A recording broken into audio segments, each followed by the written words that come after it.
The Independent National Electoral Commission has dismissed allegations by opposition parties questioning recent voter registration figures in the Southwest, especially in Osun State. And both the African Democratic Congress and the Labour Party have described the surge in pre-registration numbers as implausible, citing discrepancies with past electoral trends. INEC, however, said the figures are consistent with previous patterns, pointing to similar spikes during the 2021 registration period.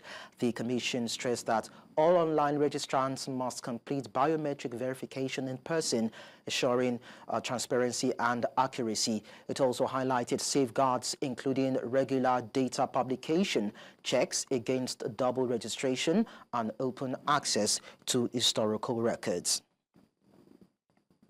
We have Vincent Ottaokpukpu, a political analyst, who has joined us now to speak more on the political moves, implications, and, of course, the dynamics behind the voter registration controversy. Vincent, it's nice to have you around. Thank you for having me. Thank you, a wonderful audience. Yeah, you're welcome. So what do you think about the political motivations behind the opposition party's rejection of INEC's voter registration figures in Osun State? Yes, first of all, by way of laying a proper constitutional and statutory foundation with respect to the subject matter for discussion, Section 77 sub 2 of the 1999 Constitution copiously and laconically gives INEC power to register voters, and it provides that every citizen of Nigeria who has attained the age of 18 years shall be registered to vote in any election. Now, beyond this point, Section 9 of the Electoral Act, sub 1, gives INEC, it says that INEC has the power to compile, update, and keep national register of voters with respect to which contain names and the particulars of persons who are qualified to vote in every election.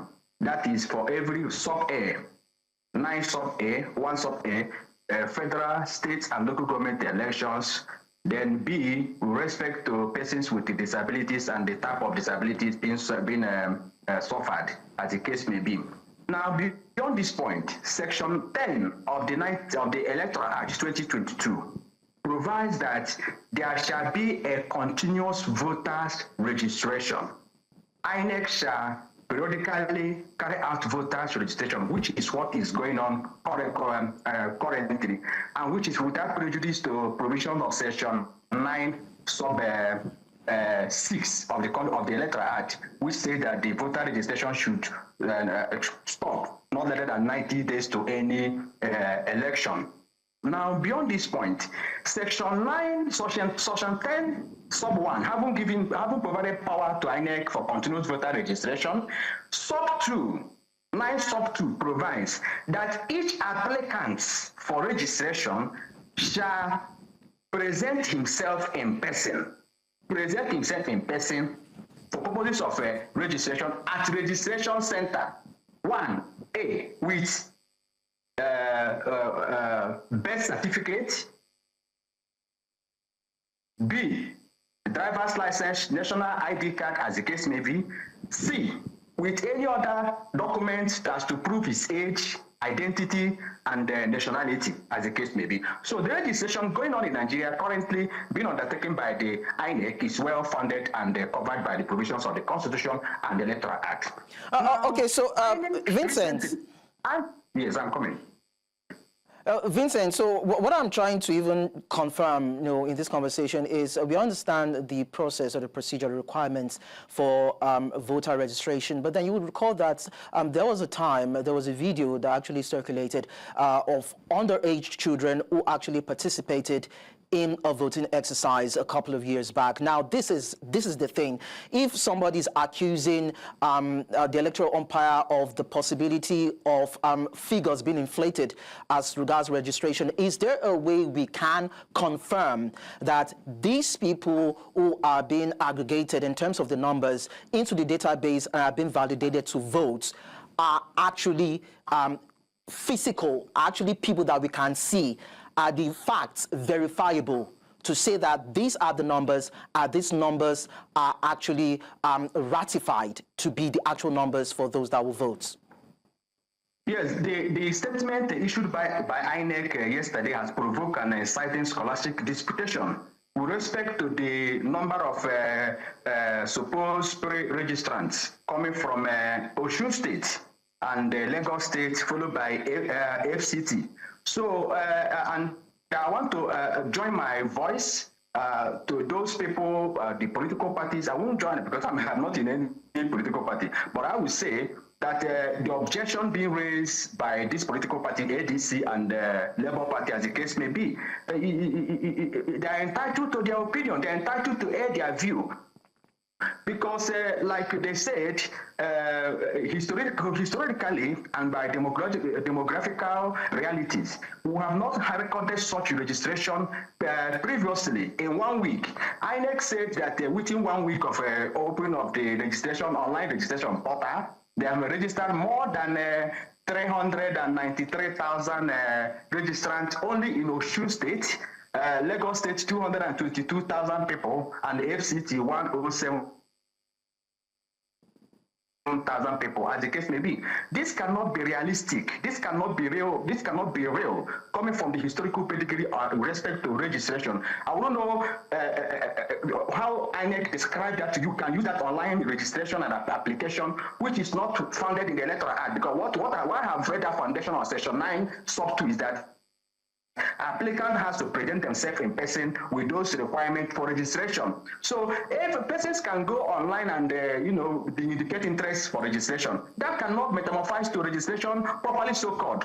So INEC is quite hasty to go and issue statement to provoke this kind of interest and the controversy, because how can you just oppose and in reflection clear this doubt in the people in the polity that the entire 3 states in the Western Nigeria, what is Lagos, Osun State in controversy, and Ogun State in the current registration, surpass the entire 5 states of the southeast in the example of the percentage of registration.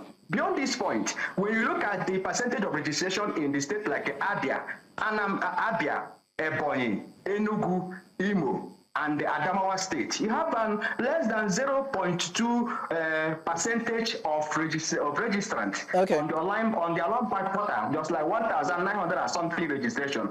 In the entire Northwest, you have less than 6.7 percentage, whereas only 3 states of Lagos, Osun State, and Ogun State, you have up to 67% of the entire registration in the federation. So INEC must be able to demonstrate that umpire they are called to be, such that people will begin to have that disconfidence and that the electoral process, because the voter register is the is the foundation upon which all elections gravitate and rest on. If you don't get it right in a clean voter register, then we will not have a credible rule in 2027. So I don't blame people who are calling on INEC to be able to differentiate and be able to prove what they have alleged, because it is unrealistic that in just 1 week you have 390-something thousand e-registrants coming from Osun State. Why population density? Osun is coming by like a 25th or 24th in the hierarchy. When you have Kano State as the highest state, you have Lagos, you have I think Lagos, Kano State, Kano, Lagos, Rivers, you have Castina, you have Kano, you have Oyo. Before far, even Anambra, before you have far Osun State. So I wouldn't know how they come about with this that figure. Right. Do you need to even tell us about this figure to provoke interest? Is it all about trying to lay foundation for what you want to do in future? Where Nigerians are still waking up and to be able to come out from their technical glitches, terminologies and phrases that were characterizing. Well, Vincent, I want to believe that what Nigerians are actually asking for is transparency, whether it be data, whether it be the voting process or the eventual outcome, transparency, and ensuring that it is free, fair, and credible. That's what Nigerians are actually clamoring for. It was nice talking to you, Vincent Ottaokpukpu, for sharing your thoughts with us on this segment of the news. Thank you so much.